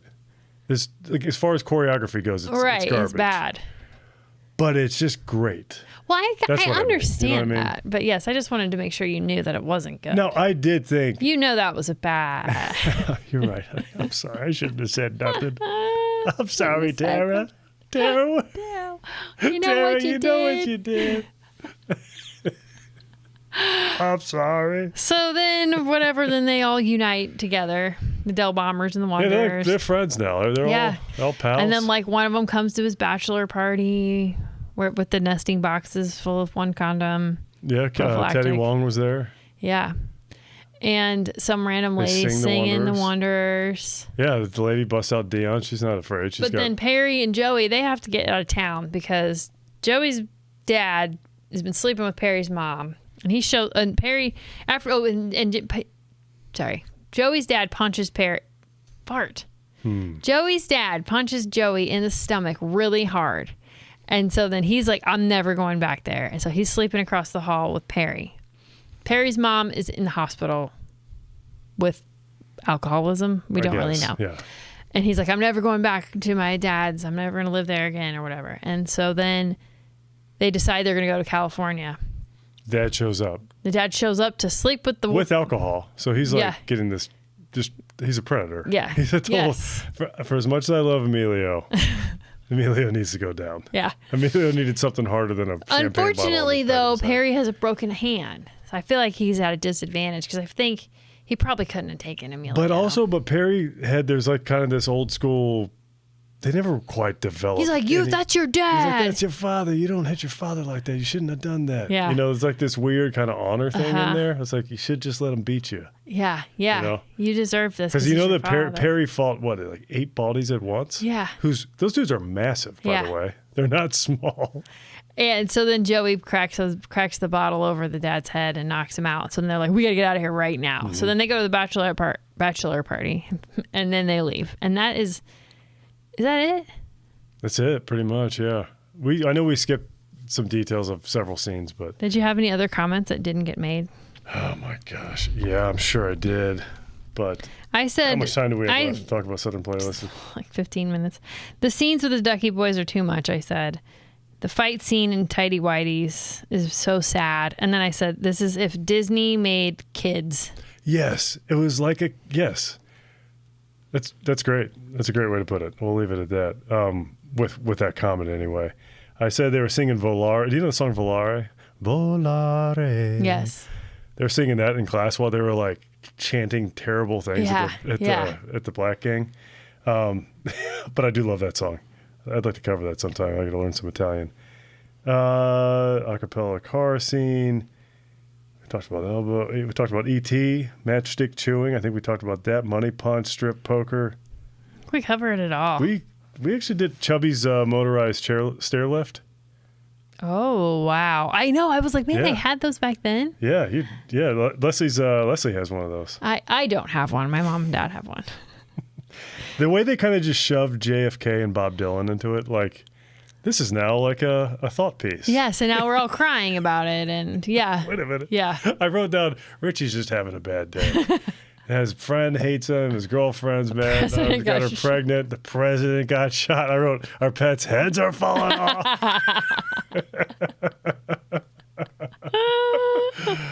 All right, OutKast, baby. That's Dumb and Dumber. Okay. Tell us the name of the song, because you kept saying it to me, and I kept being like, I'm going to need you to just write this down, because I don't know what you're saying. The name of the song? And album, actually. The name of the song and the album, yes. They share the same name.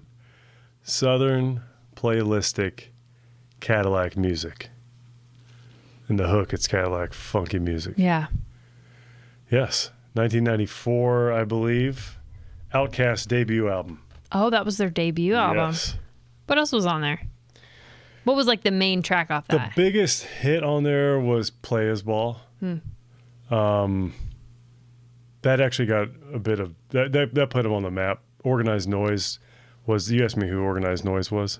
Yes, I did. I don't remember why you asked. It was in the that. credits of when I was watching The Words Go By on the Apple. Oh, gotcha. It was at the end. It was written by Andre 3000. So Organized Noise is what put this is the I guess the record producer that put this together. Is that a person? No, I don't believe so. It's a company. Yeah. Okay. And so they did Goody Mob, like when they end the song where it's like in the dungeon, Big Gip, Goody Mob, PA, OutKast, Southern Playalistic. Okay. Well, do you know CeeLo Green? Yeah. He was in Goody Mob. Okay. So they kind of came out about the same time. Okay. They were both under Organized Noise. And Big Boy and Andre 3000 were probably 18. Oh my gosh, little babies. Song. Yeah, so like they met at the mall. Like this song is like almost about like what it's like it's super childish, but also kind of like they weren't like real. They got to throw in like the token gangster talk. Yeah, but they weren't really gangsters. Talking about like the PUMP. Yeah. For anybody talking, all the. Yeah. I should know the lyrics because I just sang them, but. You're a rap singer. I'm a rap singer, but it's just funny because they kind of stopped the hard, like kind of the violent rapping. Yeah. Violent lyrics in their later albums, like AT Aliens and Aquemini and Stankonia, I think was out when we were in college. And I had like Bombs Over Baghdad on it. They've kind of became a bit more into the. I wrote down that they're almost like hip hop Beatles, and the way that they constantly evolved and it always worked. I mean, I was crazy brought for Southern hip hop, like the way the Beatles brought the UK. I know I'm really preaching here, but the way the Beatles helped bring England into mainstream rock and roll, they did with like Southern hip hop. Like all of these people followed behind them, like Ludacris. I mean, you have like some folks that Flo Rida. Yeah, he's for from real. Southern. Like he's from Southern. Flo Rida owes a lot to Andre 3000 and Big Boy. Big Boy. So, anyways, I love Speaker Box. I do love OutKast. Yeah, Speaker Box and what was the Love Below? Love Below. Yeah, they always have great stuff. Yeah, they're very, very fun and very. There's a lot going on. Crumblin' Herb was on this album. I didn't really get into OutKast till probably college. Dwangle was like I knew like Elevators from like AT-Aliens. I don't even know if I'm saying that right, but ATLIENS is their second album. That's when they really kind of started to explode. Atlians is what I would have said. Atlians, that's probably what it is. I don't know, but I don't know. Well, I'm always saying Atlanta, like ATL, like Atlanta Airport. Anytime I hear them refer to Atlanta, they're calling it ATL. So I just, who knows. But Dwangle listened to this album a lot. So I listened to it too. But Crumblin' Herb is another great tune on here I love. It's a really good album, like all the way through. Yeah, I listened to it. It was background, but you'd love. Yeah, I do love that. So the way we did this song was, I can't remember if I did this song with the Bendables or not. What was the song you were doing the night we met? Crumblin' Herb. Okay. That's the one I completely screwed up. I blanked on. I tried to memorize the whole thing like the day before, and I was all torn up of how to sing the hook because I had words in it that I shouldn't. You don't want to be saying. Yeah, like race war words. Right. So, anyways, I just bombed it. But I think we did Southern Playalistic Cadillac Music too. Anyways, the way that we did this, you and I, is I played acoustic guitar, you played keys with the funky whatever kind of effect, kind of a sort of a Rhodes effect. It was called Funky EP. Funky EP. Mm-hmm. Electric piano. And I sang, that makes sense. I sang the rap. You did, and I love that. I don't know why that's not more popular. Like, I want to hear more people do that. I just want to hear you do it. I enjoy doing it. You're so I feel good weird at it. actually rapping it. But do you feel less weird sing rapping? When we did the next movement. Oh yeah. When we did we haven't done it yet, but I've been kind of messing around with I Ain't Mad at You for a while. I got nothing but love for you. Yeah. Yeah, it's got a sick piano part on it. You could sing the hook, you could be Danny Boy. But there's so many Uncle Danny Boy? Uncle Danny Boy. Talk about Danny. Uncle Dan could be Uncle Dan. Oh man, we gotta get Uncle Danny Uncle Dan down here to do I Ain't Mad at You. Yeah. So, you hear that, Uncle Danny Boy? There's so many hip hop songs that have a lot of musicality. And there's just no reason you couldn't sing them. Yeah. And there's some folks like Bone, Bone sang a lot. Pharoah Monch sang a little bit. You got like CeeLo Green, sort of. Nate Dogg, sort of. Honestly, the person who where I first got the idea to sing rap songs or hip hop songs is Jack Johnson from Rodeo Clowns. That's basically what he's doing. Yeah. He's basically rapping. Yeah, that's cute. But there's so many, I mean, I don't know. There's I'm not saying that I'm the only one doing it. I'm sure that's not true. But if you know a good example of, it doesn't have to be acoustic, but just a classic rap cover with a singer on it. Yeah. Where they're singing the rap, not just the hook. Yeah, where they're not just the hook, they're singing the whole rap. There's so much potential there. Maybe this is your niche. You finally found it. Yeah. Well, hey, if it gets somebody else to do it, or if you can find something we'll keep doing them. We'll keep working them in, but because I got a million of them I'd like to do. You just have a real way about you when you do them. I enjoy it because I love this song. I don't normally like singing, but I feel really? like You don't like to sing? That's a real question. really? You don't like to sing? No, I really don't. I don't dislike it. I feel kind of vulnerable when I do it. Although this this is helping me. This whole venture is helping me get way more comfortable with it. But I get a lot more personally out of playing the guitar. Like I feel like that puts me in the zone more. All I want to do is sing. When I'm just playing lead, when I just get into a groove, I get there way faster than singing is like it takes me out of the groove that the guitar has me in. But singing like this keeps you in the rhythm kind of. I didn't plan how I was going to sing anything. So I'm not doing anything crazy, but I'm sort of improvising. Yeah. And that's fun for me. You're just following that chord structure. Yeah. So I kind of try to play it like I maybe would play it on the guitar. The guitar I'd do a bit more, but anyways, it's a good time. And you sang the hook on it and played the keys. Yeah. And I didn't do a lot, but it was fine. You learned that about what, 5 minutes? Did you play the first time you practiced it 5 minutes before? Everyone who listens to it's going to be like, yeah, clearly she spent 5 minutes on that. No. But it sounded good. It was what it sounded good. Thank you. It could have been better, but this is not my ideal environment for playing an instrument. It's so hard with like all these lights shining behind the music and the keys are dark and the keyboard stand is moving. I have a lot of excuses. No, I'm with you. It's way better than the closet we used to film in. So I'm not saying Yeah. anything bad about it. Yeah, and we, I don't know the last time we said this, but we take 2 takes. This one, we just took the first one. Yeah. Basically, the way it works is if we get it in one and it's like it could have a few screw ups, whatever. We don't do more than 2. Right. There was one where we did like sometimes. 5 because we had some sort of... Just couldn't. Yeah, we were just both having a hard time and we hadn't practiced Remember it when I really. made us do The Girl Is Mine and it was way harder than we thought it was going to be? Oh my gosh. That was so That was hard. That was such a hard song to do.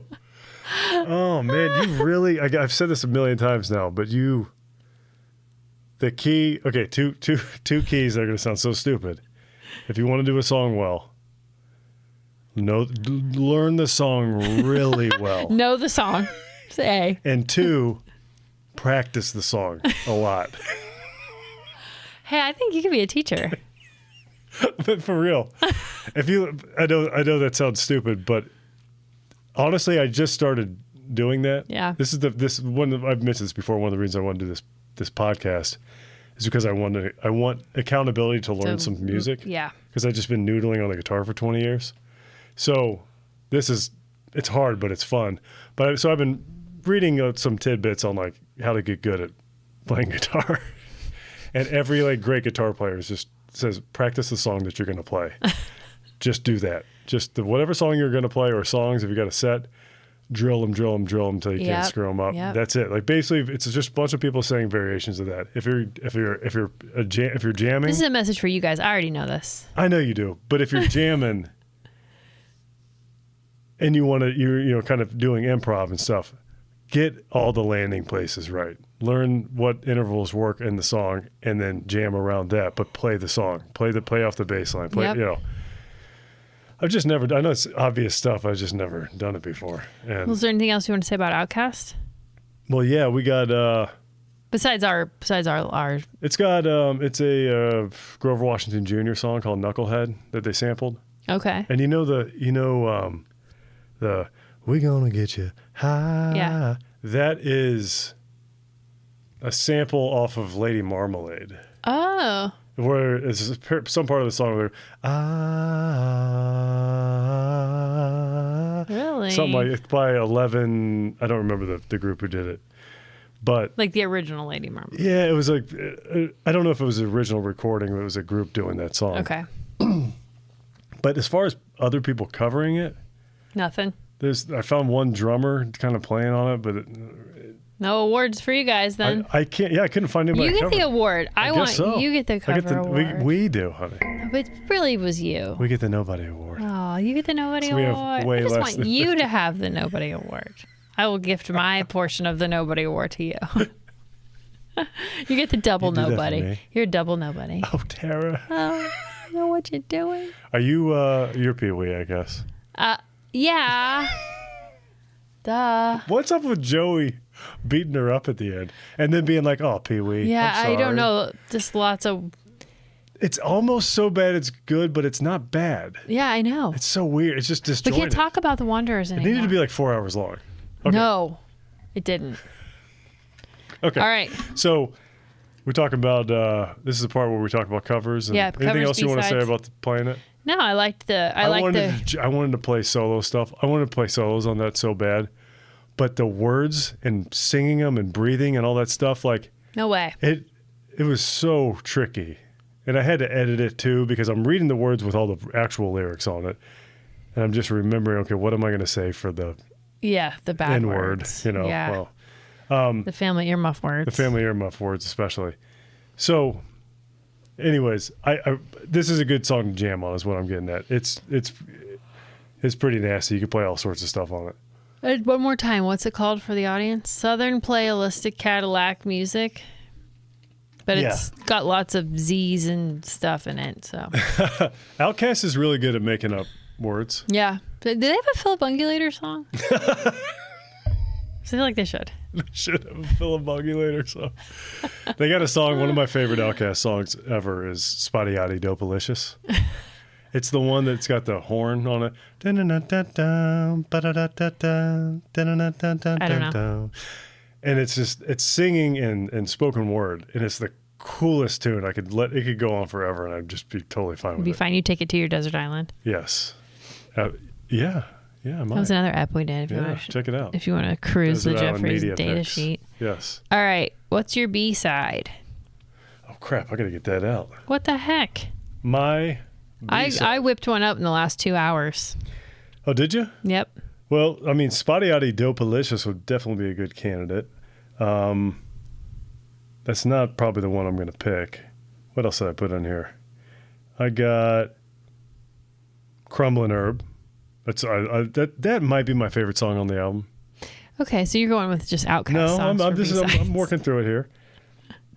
I was thinking supercalifragilisticexpialidocious. Oh my gosh. They that's actually cute. say a I saw that. supercalifrag or what's it?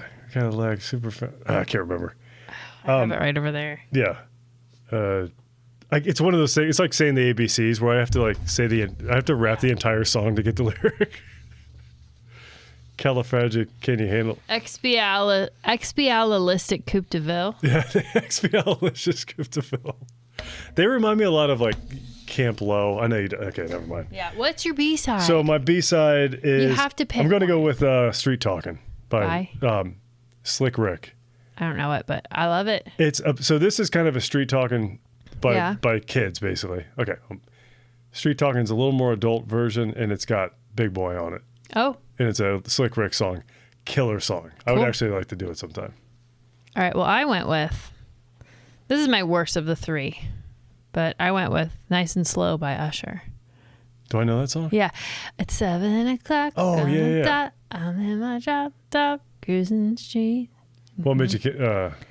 Just cars put you in talking the- because that talks a lot about Cadillacs and stuff like that, doesn't it? Two fat ladies in a Cadillac Brougham.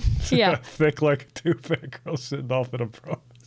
Their lyrics are so ridiculous, man. And honestly, it was probably out around the same time. Yeah. I was in 8th grade, I think, when that My Way album came out. 94. Well, I was in 8th grade when My Way. 96 then? My Way. Yeah. Yeah. Okay. So Yeah, that's close enough. that's my weakest for the three. Okay. What about cover? If you could hear anybody cover this song, who would it be? Tell us, Rob.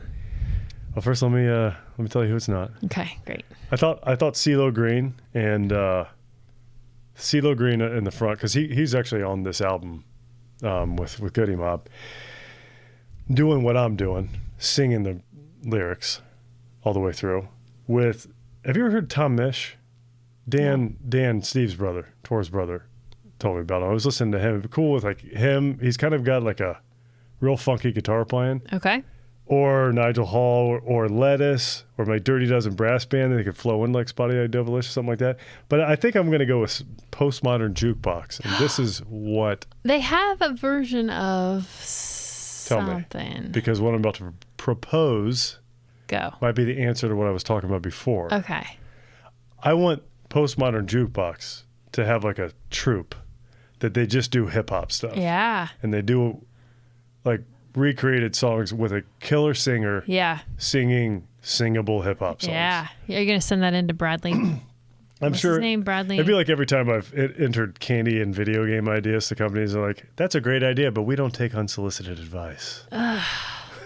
You never even read my idea for candy shell candy bars. Candy shell candy bars. Like a giant Cadbury mini egg. Or donuts that have multicolored sprinkles on both sides. Well, you know why they can't do that? Because it's a mess. Yeah, they would get everywhere. I don't care. So do wings. Those are like contained. Wings with sprinkles. Sprinkle wings. All right. Well, mine was Marcus King. Winkles. And the Marcus King band. Nice. You know, so is that why you listened to all the Marcus King earlier? Yeah. Because I feel like you have such, I don't feel like this. I know that you have a deep or wellspring of musicians to draw from when you're coming up with covers. And I'm like, I just have like the same 10 people that I'm like, ooh, I want to hear Tyler Childers do this, or I want to hear Sierra Farrell sing this. Hey, it's what you want to hear. So I was like, well, it would be kind of a cool blues. That hook is because it's in a minor key, but it also has that sax that plays the blues on there. So I was like, I think Marcus King could do this, and he could get his hot wife to stand next to him. I was listening to As Marcus he King does this week too. Were you? Yeah, he has been. I think he's been in our covers before. I know I've said him before at some point, but no, he do great. And the sax on this song. Yeah, sorry, I couldn't even begin to catch up with that. Oh, the other song that I said it would be cool if we did was "Streets of New York" by Cool G Rap. Okay. And they got a sax on that. I swear, I tried to see if it was the same sax player, but anyways, so soundtrack. Mine's more. I'll go with mine if you want to hear it. It could be a cover too, but I was just thinking, let's go full circle and get those pimp dads from the Wanderers to do this song. Oh, they're in the movie. In the movie. Oh. Like how they had that random doo-wop car. Yeah, except it's the Wanderers dads. did, but now it's the pimp dads from the Del Bombers. Now that would be an anachronism, but it would be fantastic. But yeah, wouldn't it? Fantastic. They just all turn around with their long coats on and their top hats, and they just start singing and rapping that song. I'm in. Okay, what's your soundtrack? Pretty on the nose, but I'm gonna go with Hustle and Flow. Okay. Do you ever see that? No. Do you know what it is? No. Okay. You can say what it is. It's a song about a dude trying to get into. It's like Southern hip hop, and he's trying to get into it. Yeah, he's trying to build. He's a pimp. Industry. Do you know the song? You know it's hard out here for a pimp. Yes. That's from Hustle and Flow. And is it based on a true story? I don't know. Ludacris is in it. It's not my. Luda. I don't love that music. I don't like the. It's kind of like the dawn of trap rap, sort of, like the rap, the so-called mumble rap today. It's not my favorite. That's an understatement. Some of it's not all bad, but whatever. I think this song would be great in it because that sort of paved the way for folks like the protagonist. I can't remember Terrence. I can't remember his character, but it'd be a nice. There's a lot of songs on that album I did not like, and I would have liked to have heard some of the more roots, kind of Southern hip hop stuff, like Scarface. And the roots.